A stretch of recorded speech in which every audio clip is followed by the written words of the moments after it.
En la octava Semana Internacional de la Ciencia, Tecnología e Innovación, vengo a presentar el proyecto titulado Comportamiento mecánico del concreto reforzado con fibras de acero y de polipropileno.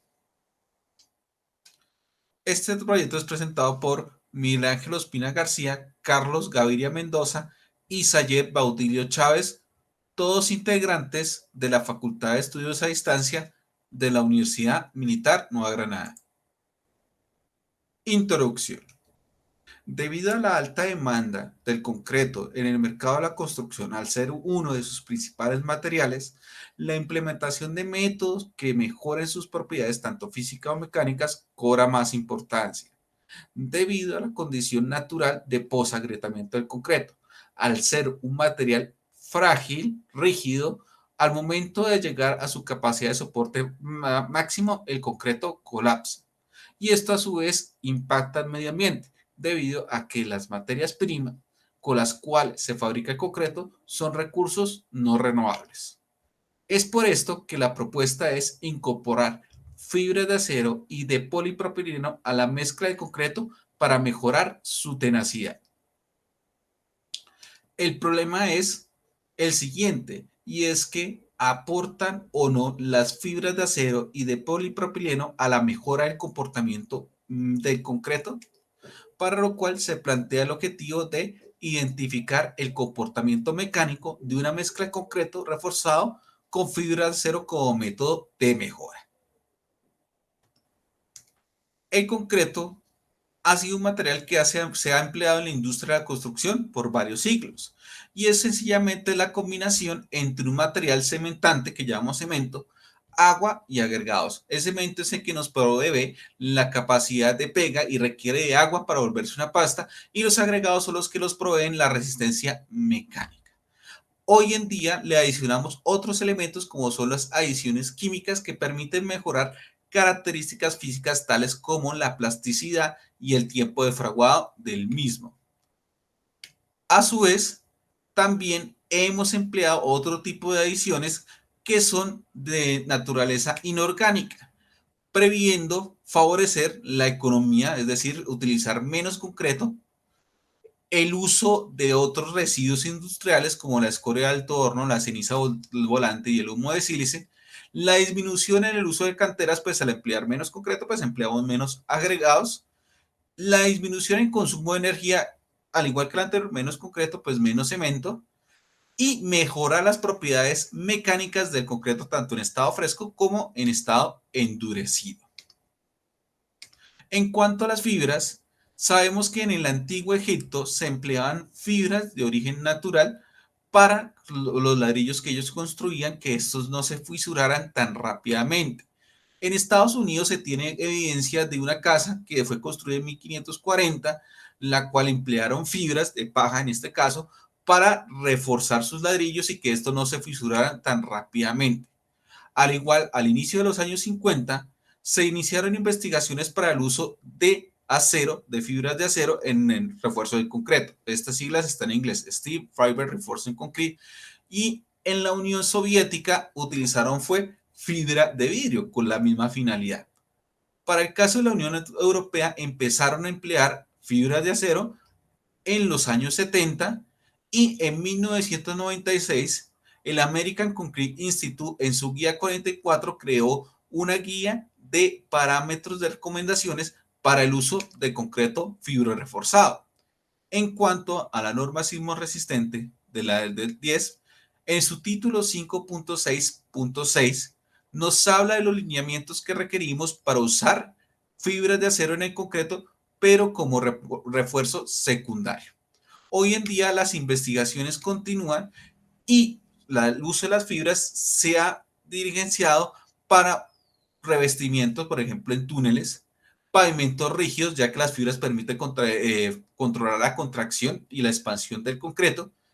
Lo mismo en losas de grandes superficies, como bodegas industriales, o en piscinas sin tanques para disminuir su porcentaje de absorción, además de la construcción de elementos esbeltos.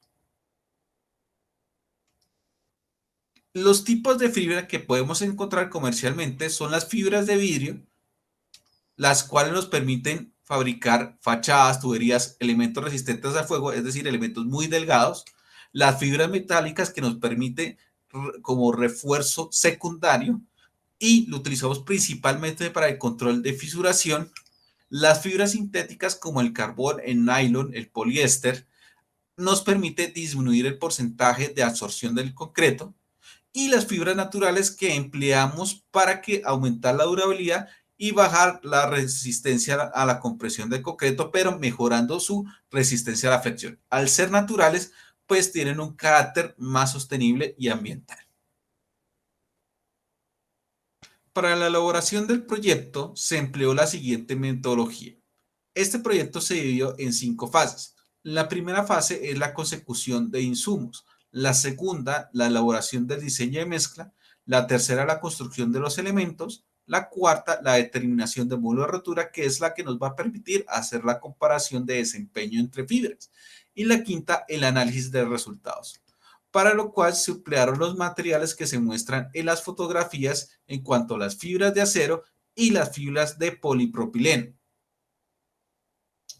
En el caso de la elaboración de la mezcla, se emplearon los criterios dados por la guía del American Concrete Institute 544 y por la guía American Concrete Institute 211, en la cual se empleó un diseño de mezcla único, variando el reforzamiento de la misma.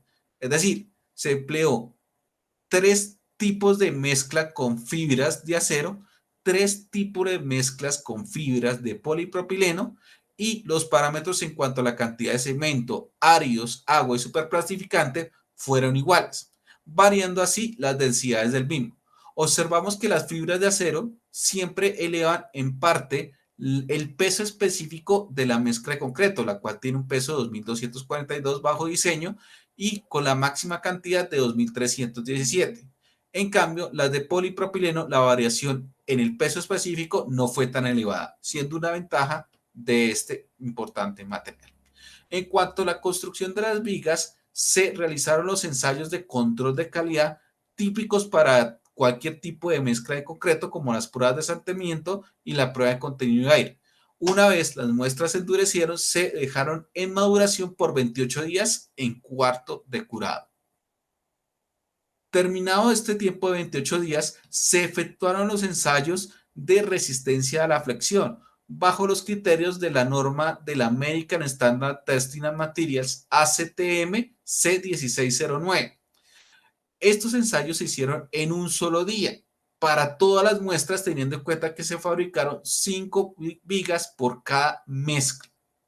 Y de esta se obtuvo los resultados, los cuales se analizan a continuación. Resultados y análisis. Para poder realizar el análisis de resultados, esto se dividió en 2 etapas. En la primera era la obtención de los parámetros que necesitábamos analizar.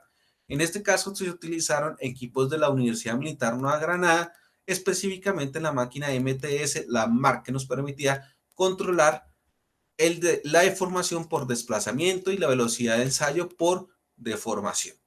En este caso obtuvimos parámetros como la fuerza a la flexión, hasta la fuerza máxima, la deflexión elástica y la deflexión máxima.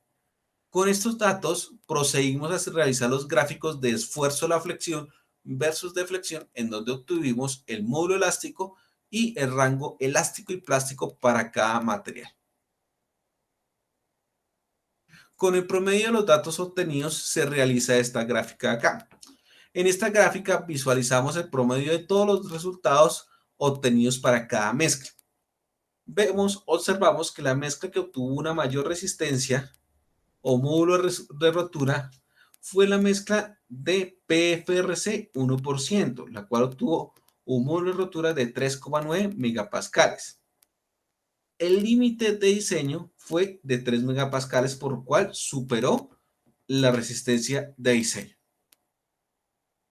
En el caso de las fibras de acero, la que mejor comportamiento tuvo fue la mezcla de 50 kilogramos de fibra de acero, la cual obtuvo una resistencia de aproximadamente 3,6 megapascales en la mezcla de 25 kilogramos por metro cúbico. Esta resistencia superó a la de diseño aproximadamente en un 50%. Al igual, la que obtuvo una mayor deflexión fue la mezcla de 75 kilogramos por metro cúbico de acero, la cual a su vez superó el esfuerzo máximo, superó al módulo de rotura de la misma, llegando aproximadamente a 4,35 megapascales y obteniendo un módulo de rotura de 3,3 aproximadamente megapascales. La mezcla que mejor deflexión tuvo de las de fibras de polipropileno fue la mezcla del 1,5%, teniendo un comportamiento constante al momento que presentó una alta fisuración o el elemento de concreto llegó a su resistencia máxima. Con estos parámetros trazamos la línea, esta línea que está acá, que nos habla sobre el límite de la resistencia residual planteado por el título C44 de la norma NCR10, la cual nos dice que con respecto a la luz del ensayo, que fueron 450 milímetros, dividido 300, trazáramos una línea, ¿cierto? Y en esa línea, donde tocaba cada una de las mezclas, era el resultado de la resistencia residual o el esfuerzo residual de cada uno. El esfuerzo residual es la capacidad que tiene el material de soportar esfuerzo a la flexión una vez el mismo haya colapsado elásticamente. De esta gráfica también podemos analizar que la mezcla que tuvo menor rigidez fue la mezcla de SFRC 50 kilogramos, la cual por el alto contenido de fibras pues permitió una deformación más alta con respecto a las anteriores, exceptuando con la de 75 kilogramos, y a su vez obtuvo una resistencia a la flexión máxima elástica de aproximadamente 3,35 megapascales, obteniendo un comportamiento óptimo. Lo único es que se pierde un poco de la rigidez con respecto a las demás. Y por último, la mezcla PFRC de 2,5% fue la única que no cumplió con la resistencia de diseño, obteniendo aproximadamente una resistencia de 2,1 megapascales.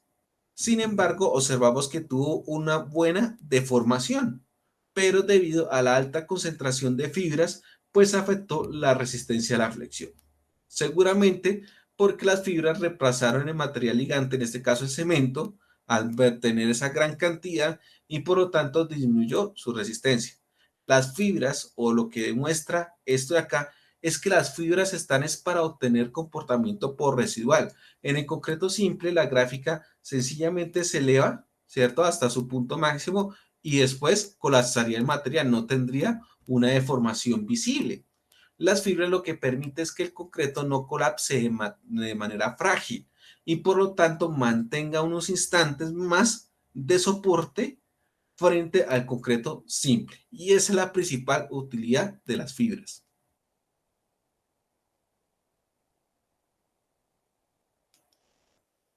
Con lo anterior, procedimos a realizar esta tabla que nos demuestra un resumen de los resultados obtenidos. Aquí reafirmando un poco lo que se dijo anteriormente con respecto a las resistencias, en el cual esta fue la única que no cumplió la resistencia de diseño, el restante la cumplió. Tenemos que tener en cuenta la resistencia residual exigida por la norma, en la cual la norma sismo resistente 10 nos dice que la resistencia residual para ser aceptable tiene que ser aproximadamente el 90% con respecto al módulo de rotura o el esfuerzo máximo de elasticidad a la flexión. En este caso, casi que todas las mezclas cumplieron con ese requisito, exceptuando la SFRC, que estuvo un poco por debajo del requisito de la norma sismo resistente 10. El restante cumplió con este requisito. Conclusiones y recomendaciones. Al mezclar el concreto con fibras de acero, se notó que la mezcla es poco manejable y por lo tanto, en diseños de este tipo de mezclas debe tenerse en cuenta el uso de superplastificantes. Este efecto es mayor con las fibras de polipropileno, el cual vuelve la mezcla más dura debido a su alta porosidad, por lo cual el uso de superplastificante es esencial. Todas las mezclas superaron la resistencia de diseño con excepción de la mezcla de 2,5% de fibras de polipropileno. De la misma manera, la mezcla PFRC del 1% obtuvo la mayor resistencia. Asimismo, el daño mecánico del concreto disminuye y es más predecible, el poderse visualizar el funcionamiento de los elementos antes de colapsar. En cuanto a la resistencia a la flexión, el único que superó el primer pico de resistencia de módulo de rotura fue la mezcla de 75 kilogramos. El restante no tuvieron colapso frágil, pero no superaron este parámetro. De la misma manera, la mezcla que mayor obtuvo de flexión es la 75 kilogramos por metro cúbico, la cual se deformó 67 veces más que la mezcla que no tenía refuerzo. De acuerdo al numeral 644 de la NCR10 con respecto al requisito de resistencia residual, las mezclas SFRC 50, 75 kilogramos por metro cúbico, PFRC 1.5 y 2.5% son las únicas que cumplieron. Sin embargo, las demás mezclas estuvieron muy cercanas de cumplir. Las fibras contrarrestan la fisuración y la falla frágil en el concreto convencional. Lo anterior se puede corroborar en mezclas de concreto reforzado, que durante la ejecución del ensayo no presentaron fallas súbitas. Con respecto a la mezcla más recomendable de las de fibras de acero, es la de 50 kilogramos por metro cúbico, debido a que obtuvo resultados óptimos en cuanto a la resistencia a la flexión, resistencia residual y deflexión. Y en cuanto a las mezclas de polipropileno, la de 1.5% es la más óptima.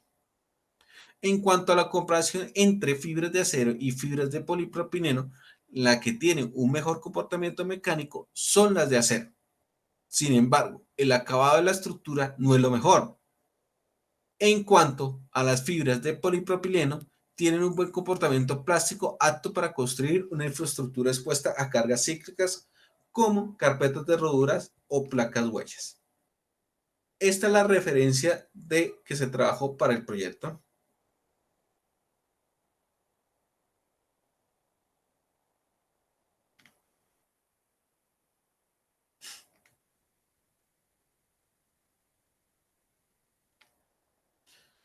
Y muchas gracias. Los autores agradecen a la Universidad Militar Nueva Granada, la cual mediante el proyecto INB-TIS 3453, financiado por la Vicerrectoría de Investigaciones de la Universidad Militar Nueva Granada, permitió la realización del mismo.